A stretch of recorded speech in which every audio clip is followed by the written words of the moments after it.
Hello, today I'm gonna show you how to see what your baby will look like using the app Remini. Don't forget to subscribe and like before we begin. Okay, let's dive in. So first, open up your Remini. And here at the bottom part, just tap on AI Photos. And then tap on Let's Do It. And then hit the plus sign at the middle. And then, pick the child over here and select this model. And then wait for it to finish. And there you have it. As you can see, we successfully generated our AI. And then it says swipe right to save and swipe left to delete. Okay, so I'm just gonna save this one right here. And also this one looks good.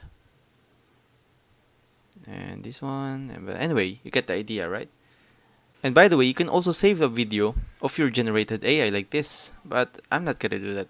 And then here you can generate more if you want, or you can change the model if you like. It depends on your preference. And there you have it. I hope this one helps. See you guys on the next one. Thanks for watching.